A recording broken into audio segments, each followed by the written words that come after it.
Hi അസ്സലാമലൈക്കും welcome back. ഇന്നത്തെ നമ്മുടെ റെസിപ്പി കുക്കറിൽ വെറും 10 മിനിറ്റിൽ ഉണ്ടാക്കിയെടുക്കാൻ പറ്റിയിട്ടുള്ള അടിപൊളി ടേസ്റ്റുള്ള ഒരു കുക്കർ മന്തിൻ്റെ റെസിപ്പിയാണ്. പല ടൈപ്പിൽ മന്തി ഉണ്ടാക്കിയെടുക്കാറുണ്ടെങ്കിലും ഈ ഒരു രീതിയിൽ കുക്കറിൽ ഒന്ന് ഉണ്ടാക്കി നോക്കൂ. ഭയങ്കര ഈസിയാണ്. അപ്പോൾ ഇതെങ്ങനെ ഉണ്ടാക്കിയെടുക്കാൻ നോക്കാം. അതിന് മുന്നായിട്ട് ഈ ചാനൽ ആദ്യം നിങ്ങൾ കാണുന്നുണ്ടെങ്കിൽ നിങ്ങൾക്ക് ഇഷ്ടമായെന്നുണ്ടെങ്കിൽ പ്ലീസ് ഒന്ന് സബ്സ്ക്രൈബ് ചെയ്ത് സപ്പോർട്ട് ചെയ്യണേ. ആദ്യം തന്നെ 1 കിലോ മന്തി റൈസാണ് ഉണ്ടാക്കിയെടുക്കുന്നത്. 1 കിലോ ചിക്കനിലേക്ക് 3 കപ്പ് റൈസ് എന്ന അളവിലാണ് എടുത്തിട്ടുള്ളത്. അപ്പോൾ ഇതുപോലെ 3 കപ്പ് റൈസ് ഇതുപോലെ ഒരു ബൗളിലേക്ക് അങ്ങ് ഇട്ട് കൊടുക്കാം. ഞാൻ ഇവിടെ എടുത്തിട്ടുള്ളത് ഗോൾഡൻ ബസ്മതി റൈസാണ് കേട്ടോ. പിന്നെ മന്തിയിലേക്കൊക്കെ ഏറ്റവും നല്ല റൈസ് ഗോൾഡൻ ബസ്മതി റൈസാണ്. അപ്പോൾ അതന്നെ എടുക്കുക. ഈ റൈസ് നല്ല രീതിയിൽ കഴുകി വൃത്തിയാക്കിയിട്ട് എടുക്കാം. ഇതിവിടെ നല്ല രീതിയിൽ കഴുകി വൃത്തിയാക്കി എടുത്തിട്ടുണ്ട്. ഇതൊരു 10 മിനിറ്റെങ്കിലും ചുരുങ്ങിയതൊന്ന് കുതിർത്തിയെടുക്കുക. സമയം ഉണ്ടെന്നുണ്ടെങ്കിൽ അരമണിക്കൂറോ 1 മണിക്കൂറൊക്കെ വെക്കാം. ഇനി കുതിർത്തിയെടുത്തിട്ടില്ലെങ്കിലും പ്രശ്നമൊന്നുമില്ല. പക്ഷെ കുതിർത്തിയെടുക്കുകയാണെങ്കിൽ നല്ല രീതിയിൽ സോഫ്റ്റായിട്ട് കിട്ടും റൈസ് വെന്തിട്ട് വരുമ്പോൾ. അപ്പോൾ ഇനി ഇത് കുറച്ച് നേരം ഒന്ന് കുതിർത്തിയെടുക്കാം. ഇനി ഇതൊന്ന് വേവിച്ചെടുക്കുക. അതിനായിട്ട് കുറച്ച് അധികം തന്നെ വെള്ളം എടുത്തിട്ടുണ്ട്. നല്ല രീതിയിലൊന്ന് തിളപ്പിച്ചെടുക്കുക. നന്നായിട്ട് തിളച്ച് വന്നാൽ ഇതിലേക്ക് 3 ഗ്രാമ്പു, 2 ഏലക്ക, ഒരു 2 ഇഞ്ച് വലിപ്പമുള്ള ഒരു പട്ടയും പിന്നെ 2 ടീസ്പൂൺ ഉപ്പും കൂടെ ചേർത്ത് കൊടുക്കാം. ഉപ്പിൻ്റെ അളവ് നിങ്ങൾ എത്രത്തോളം വെള്ളം എടുക്കണോ അതിനനുസരിച്ച് മാറ്റം വരും കേട്ടോ. അപ്പോൾ നിങ്ങൾ എടുത്തിട്ടുള്ള വെള്ളത്തിലേക്ക് ഉപ്പ് നോക്കിയിട്ട് വേണം ചേർക്കാനായിട്ട്. ഇനി ഒരു കുതിർത്തി എടുത്തിട്ടുള്ള ഈ ഒരു അരി മൊത്തത്തിൽ ഈ ഒരു വെള്ളത്തിലേക്ക് അങ്ങ് ഇട്ട് കൊടുക്കാം. ഇനി ഇതിലേക്ക് ഒരു പകുതി നാരങ്ങനീരും കൂടെ ചേർത്ത് കൊടുക്കാം. ഏകദേശം 1 ടേബിൾ സ്പൂണോളം ഉണ്ടാകും. നാരങ്ങനീരും കൂടെ ചേർത്ത് കഴിഞ്ഞാൽ നല്ല രീതിയിൽ മിക്സ് ചെയ്ത് യോജിപ്പിച്ചെടുക്കാം. ഇനി ഒരു അരി ഒരു 50% വരെ ഒന്ന് വേവിച്ചെടുക്കാം. ഏകദേശം പകുതി മാത്രം വേവിച്ചെടുത്താൽ മതിയാകും. അതിൽ കൂടുതൽ വേവിച്ചെടുക്കേണ്ട ആവശ്യമില്ല. അപ്പോൾ ഇനി ഇത് അടച്ച് വെച്ചിട്ട് ഒരു പകുതി വേവാകുന്നവരെ ഒന്ന് വേവിച്ചിട്ടെടുക്കാം. ഇനി റൈസ് വെന്ത് വരുന്ന സമയം കൊണ്ട് ഇതിലേക്ക് വേണ്ടിയിട്ടുള്ള ചിക്കൻ ഒന്ന് റെഡിയാക്കി എടുക്കുക. അതിനായിട്ട് 1 കിലോ ചിക്കൻ എടുത്തിട്ടുണ്ട്. ഇതുപോലത്തെ 2 ലെഗ് പീസും പിന്നെ കുറച്ച് ചെറിയ പീസസ് ആയിട്ടാണ് കേട്ടോ എടുത്തിട്ടുള്ളത്. പിന്നെ നന്ന ചെറിയ പീസാക്കി എടുക്കരുത്. ഇതുപോലത്തെ ഒരു മീഡിയം വലുപ്പത്തിൽ വേണം എടുക്കാനായിട്ട്. ഇനി ഇത് നല്ല രീതിയിൽ കഴുകി വൃത്തിയാക്കി എടുത്തിട്ടുള്ളതാണ്. ഇത് മൊത്തത്തിൽ കുക്കറിലേക്ക് അങ്ങ് ചേർത്ത് കൊടുക്കാം.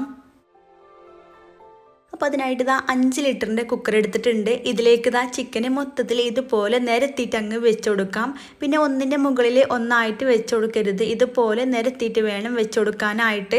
പിന്നെ ഞാൻ എടുത്തിട്ടുള്ള 5 ലിറ്ററിൻ്റെ കുക്കറിലേക്ക് ഒരു 3 കപ്പ് റൈസ് കറക്റ്റായിട്ടാണ് ഉണ്ടാകുക. അതിൽ കൂടുതൽ ഇതിലേക്ക് പോകൂല. ഇതുപോലെ മൊത്തത്തിൽ വെച്ച് കൊടുത്തിട്ടുണ്ട്.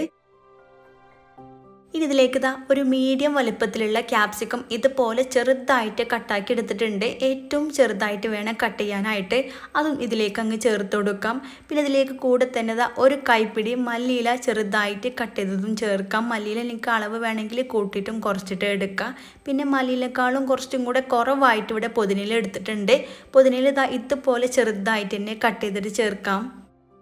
ഇനി ഇതിലേക്ക് 1 ടേബിൾ സ്പൂൺ ഇഞ്ചി വെളുത്തുള്ളി ചതച്ചെടുത്തതും 1 ടേബിൾ സ്പൂൺ മന്തി മസാലയും കൂടെ ചേർക്കാം. മന്തി മസാല എടുക്കുമ്പോൾ നിറച്ചിട്ട് വേണം എടുക്കാനായിട്ട്. കൂടെ തന്നെ ഇതിലേക്ക് 1 ടേബിൾ സ്പൂൺ ടൊമാറ്റോ സോസും കൂടെ ചേർത്ത് കൊടുക്കാം.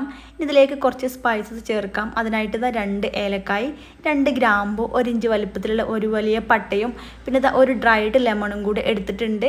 കൂടെ തന്നെ ഇതിലേക്ക് ഒരു 2 മാഗി ക്യൂബും കൂടെ ചേർത്ത് കൊടുക്കാം. ഒരു ബോക്സിൽ 2 എണ്ണമായിട്ടാണ് ഉണ്ടാകുക. അതും കൂടെ ചേർക്കാം. ഇതിലേക്ക് ആവശ്യമായിട്ടുള്ള ഉപ്പ് ചേർക്കാം.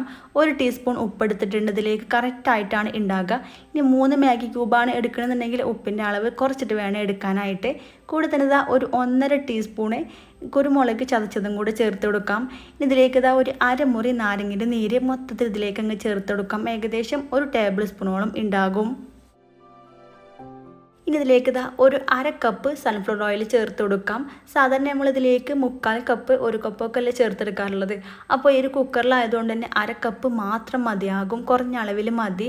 ഇതിലേക്ക് നല്ലൊരു കളറിന് വേണ്ടിയിട്ട് 2-3 ഡ്രോപ്സ് കളറും കൂടെ ചേർത്ത് കൊടുക്കാം. ഓപ്ഷണലാണ്, നിങ്ങൾക്ക് ഇഷ്ടമുണ്ടെങ്കിൽ മാത്രം ചേർത്താൽ മതിയാകും. ഇനി ഒരു മാഗി ക്യൂബും എല്ലതും ഇതുപോലെ കൈവച്ചിട്ട് നന്നായിട്ട് അങ്ങ് മിക്സ് ചെയ്ത് യോജിപ്പിച്ചെടുക്കാം.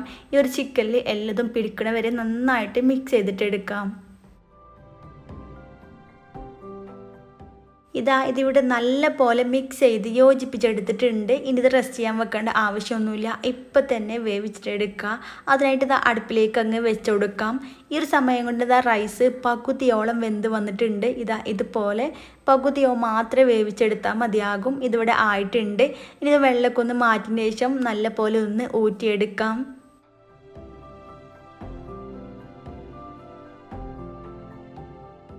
ഈ കുക്കർ അടുപ്പിലേക്ക് വെച്ചിട്ടുണ്ട്. തീ ഓൺ ചെയ്ത് കൊടുത്തതിന് ശേഷം ഏറ്റവും ലോ ഫ്ലെയിമിലേക്കാക്കി ഇട്ട് കൊടുക്കുക. ഒരു ഊറ്റി വെച്ചിട്ട് വെള്ളമൊക്കെ കളഞ്ഞെടുത്തതിന് ശേഷം ആ ഒരു റൈസ് ഇതുപോലെ മൊത്തത്തിൽ ചിക്കന് മുകളിലേക്ക് നിരത്തിയിട്ട് അങ്ങ് വെച്ച് കൊടുക്കാം. ഞാൻ എടുത്തിട്ടുള്ള ഒരു 3 കപ്പ് റൈസ് ഒരു കുക്കറിലേക്ക് കറക്റ്റായിട്ട് വന്നിട്ടുണ്ട്. ഇതിലേക്ക് ഒരു 5ഓ 6ഓ പച്ചമുളക് ചെറുതായിട്ടൊന്ന് കീറിയെടുത്തിട്ടുണ്ട്. അതും കൂടെ ഈ ഒരു റൈസിലേക്ക് അങ്ങ് വെച്ച് കൊടുക്കാം. ഇതിലേക്ക് 1 ടീസ്പൂൺ കുരുമുളക് ഇതുപോലെ റൈസിൻ്റെ മുകളിലേക്ക് ആക്കിയിട്ട് അങ്ങ് ഇട്ട് കൊടുക്കാം. നിങ്ങൾക്ക് വേണമെങ്കിൽ റൈസിൻ്റെ കൂടെ വേവിച്ചെടുത്താലും മതിയാകും. നല്ലൊരു ഭംഗിക്ക് വേണ്ടി കുറച്ച് കളറും കൂടെ ചേർത്ത് കൊടുക്കാം. റെഡ് കളറാണ് എടുത്തിട്ടുള്ളത്. നിങ്ങൾക്ക് ഓപ്ഷനിലാണ് ഇഷ്ടമെങ്കിൽ മാത്രം എടുത്താൽ മതിയാകും. കൂടെ തന്നെ കുറച്ച് മഞ്ഞ കളറും കൂടെ എടുത്തിട്ടുണ്ട്. കുറച്ച് മഞ്ഞൾപ്പൊടിയിൽ വെള്ളം കൂടെ മിക്സ് ചെയ്തിട്ട് എടുത്തിട്ടുള്ളതാണ്. അതും കൂടെ ഇതുപോലെ അങ്ങ് ഒഴിച്ചെടുത്തിട്ടുണ്ട് റൈസിൻ്റെ മുകളിൽ. ഇനി ഇതൊന്ന് സ്മോക്ക് ചെയ്തിട്ട് എടുക്കുക. അതിനായിട്ട് വേണമെങ്കിൽ തീക്കനലോ അല്ലെങ്കിൽ ചാർക്കോളോ എടുക്കുക. അതിലേക്ക് കുറച്ച് ഓയിലും കൂടെ ആക്കി കൊടുക്കുക. സ്മോക്കിൻ്റെ ഫ്ലേവർ ഇഷ്ടമുണ്ടെങ്കിൽ മാത്രം ചെയ്തിട്ടെടുക്കുക. ഈ ഒരു സ്മോക്കി ഫ്ലേവർ വരുമ്പോഴാണ് ശരിക്കും മന്തിൻ്റെ ടേസ്റ്റ് വരുള്ളൂ. ഇനി അടച്ചു വെക്കുക. എന്നിട്ട് ഏറ്റവും ലോ ഫ്ലെയിമിൽ ഒരു വിസിൽ അടുപ്പിച്ചെടുക്കാം.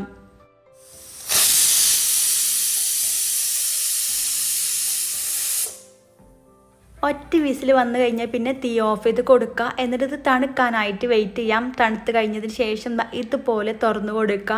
ഈ ഒരു വിസിൽ പോയതിന് ശേഷം വേണം തുറന്നു കൊടുക്കാനായിട്ട്. നല്ല അടിപൊളിയായിട്ട് വന്നിട്ടുണ്ട്. റൈസൊക്കെ നന്നായിട്ട് സോഫ്റ്റായിട്ട് വെന്ത് വന്നിട്ടുണ്ട്. ഇതുപോലെ പകുതി മാത്രമേ വേവിച്ച് ചേർത്തുള്ളൂ.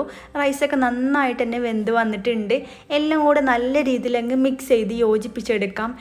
ചിക്കനും ഒട്ടും അടിക്ക് പിടിക്ക് കരിയ ഒന്നും ചെയ്യൂല. നന്നായിട്ട് വെന്തിട്ട് വരികയും ചെയ്യും. ഇത് മൊത്തത്തിലൊന്ന് മിക്സ് ചെയ്ത് യോജിപ്പിച്ചിട്ട് എടുക്കാം. ചിക്കനൊക്കെ സെപ്പറേറ്റ് മാറ്റിയതിന് ശേഷം റൈസൊക്കെ നന്നായിട്ട് മിക്സ് ചെയ്ത് യോജിപ്പിച്ചെടുത്തിട്ടുണ്ട്. നല്ല പോലെ മിക്സ് ചെയ്ത് യോജിപ്പിച്ചെടുക്കുക. അപ്പോഴേ ആ ഒരു ഓയിലും ഒക്കെ എല്ലായിടത്തും റൈസിലൊക്കെ നന്നായിട്ട് മിക്സ് ആയിട്ട് കിട്ടുള്ളൂ. ചിക്കനൊക്കെ നന്നായിട്ട് വെന്ത് വന്നിട്ടുണ്ട്. അതുപോലെ ലഞ്ച് ബോക്സിലേക്കൊക്കെ ഉണ്ടാക്കിയെടുക്കാൻ പറ്റില്ല അടിപൊളി റെസിപ്പിയാണ്. നല്ല ടേസ്റ്റാണ്. ഭയങ്കര ഈസിയാണ് ഉണ്ടാക്കിയെടുക്കാനായിട്ട്. അപ്പോൾ ഇതുപോലെ മയോണൈസിൻ്റെയും ഇതുപോലത്തെ ഒരു സോസിൻ്റെ കൂടെയൊക്കെ ഡിപ്പൊക്കെ ഉണ്ടെങ്കിൽ നല്ല ടേസ്റ്റാണ്. എല്ലാവരും ഉണ്ടാക്കി നോക്കുക. നിങ്ങൾക്ക് ഉറപ്പായിട്ടും ഇഷ്ടമാകും. ഭയങ്കര ഈസിയാണ് ഉണ്ടാക്കിയെടുക്കാനായിട്ട്. ചിക്കനൊക്കെ നല്ല രീതിയിൽ വെന്ത് നല്ല സോഫ്റ്റ് ആയിട്ട് തന്നെ കിട്ടിയിട്ടുണ്ട്. അപ്പോൾ എല്ലാവരും ഉണ്ടാക്കി നോക്കുക. ഈ ഒരു രീതിയിൽ ഉണ്ടാക്കി നോക്കാത്തവർ ഉറപ്പായിട്ടും ഒന്ന് ട്രൈ ചെയ്ത് നോക്കുക. എന്നിട്ട് കമൻ്റായിട്ട് അറിയിക്കാൻ മറക്കരുത്. പിന്നെ വീഡിയോ ഇഷ്ടമായെന്നുണ്ടെങ്കിൽ ലൈക്ക് ചെയ്യുക. നിങ്ങളുടെ ഫ്രണ്ട്സിനും ഫാമിലി ഗ്രൂപ്പൊക്കെ ഒന്ന് ഷെയർ ചെയ്ത് സപ്പോർട്ടും കൂടെ ചെയ്യുക. വീണ്ടും ഇതുപോലെ നല്ല അടിപൊളിയായിട്ടുള്ള റെസിപ്പി ആയിട്ട് കാണാം. താങ്ക്